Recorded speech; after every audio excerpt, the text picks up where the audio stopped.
नमस्ते बच्चों। पिछले वीडियो में हमने संज्ञा की परिभाषा देखी थी कि संज्ञा होती क्या है। आज हम उसके दो भेद देखेंगे, व्यक्तिवाचक संज्ञा और भाववाचक संज्ञा।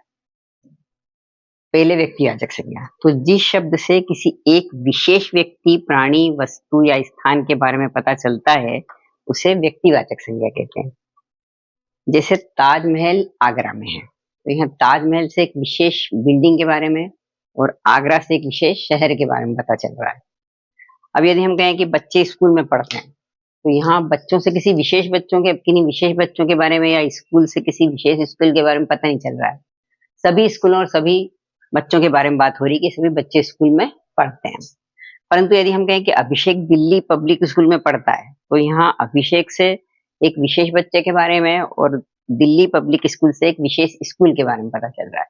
तो ये व्यक्तिवाचक संज्ञा है दोनों। तो सीधी सी बात है, सरल सी है ना, कि जब एक व्यक्ति, एक प्राणी, एक स्थान या एक वस्तु के बारे में बात हो रही है, तो मतलब वो व्यक्तिवाचक संज्ञा है। चलिए अब भाववाचक संज्ञा। तो जिन शब्दों से किसी व्यक्ति, प्राणी, वस्तु या स्थान के गुण, दोष, भाव, स्वभाव, दशा या अवस्था के बारे में पता चलता है, उन्हें भाववाचक संज्ञा कहते हैं। मुझे पता है कि इस परिभाषा से आपको कुछ भी समझ में नहीं आ रहा, कुछ पता ही नहीं चल रहा है, तो इनको स्पष्ट रूप से सरल शब्दों में समझना बहुत जरूरी है ना। तो चलिए हम उदाहरण से समझते हैं। फूलों की सुंदरता मन को आनंद देती है। यहाँ हम सुंदर फूलों को तो देख सकते हैं, परंतु उनकी सुंदरता को देख सकते हो आप? नहीं देख सकते। इसी तरह आनंद को, खुशी को हम सिर्फ महसूस कर सकते हैं, अनुभव कर सकते हैं, परंतु उसको हम देख नहीं सकते। तो इन भाववाचक संज्ञा को न तो हम देख सकते हैं, न छू सकते हैं, न उनका कोई चित्र बना सकते हैं, क्योंकि इनका कोई रूप या आकार होता ही नहीं है। ये सिर्फ महसूस करने की चीजें हैं। अब और कुछ उदाहरण से समझते हैं अपन। माया को बहुत गुस्सा आता है, तो यहाँ माया को गुस्सा करते हुए तो देख सकते हैं, परंतु गुस्से को नहीं देख सकते। इसी तरह आज बहुत गर्मी है, हम गर्मी को महसूस कर सकते हैं, बहुत गर्मी लग रही है, परंतु हम उसको देख नहीं सकते, उसको छू नहीं सकते। इसी तरह कुछ और उदाहरण देख लेते हैं। आप बूढ़े व्यक्ति को देख सकते हो आप, परंतु बुढ़ापे को नहीं देख सकते। बच्चों को देख सकते हो, बच्चों की मस्ती देख सकते हो, उनका बचपना देख सकते हो, परंतु उन बचपन को हम नहीं देख सकते।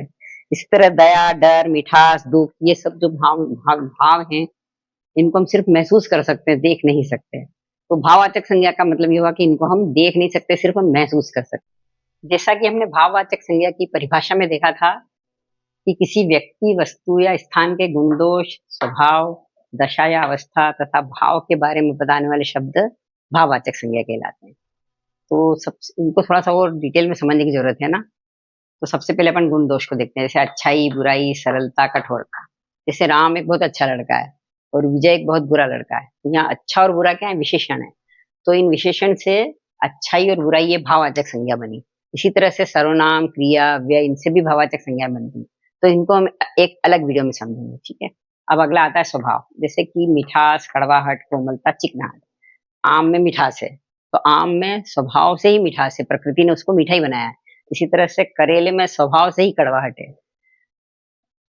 फूल में स्वभाव से ही कोमलता है और मलाई में स्वभाव से ही चिकनाहट है, ठीक है ना। अब अगला आता है दशा या अवस्था, जैसे बुढ़ापा, जवानी, अमीरी, गरीबी, ये सब क्या है?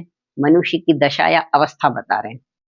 अगला है भाव, भूख, प्यास, वीरता, डर, घबराहट, शांति। हमारे मन में जो फीलिंग्स आ रही हैं, जो एकदम से भाव उमड़ रहे हैं, वो सब भाववाचक संज्ञा में आते हैं। जैसे कि हमको एकदम भूख लग रही है, प्यास लग रही है, डर लग रहा है, घबराहट हो रही है, ये सब भाववाचक संज्ञा में आते हैं। तो अब तो स्पष्ट हो गया ना। तो अब हम अगला संज्ञा के अगले भेद, जातिवाचक संज्ञा और उसके दो उपभेद, समूहवाचक संज्ञा और द्रव्यवाचक संज्ञा, इनको समझने के लिए अगले वीडियो में मिलते हैं। तब तक के लिए बाय, नमस्ते, धन्यवाद।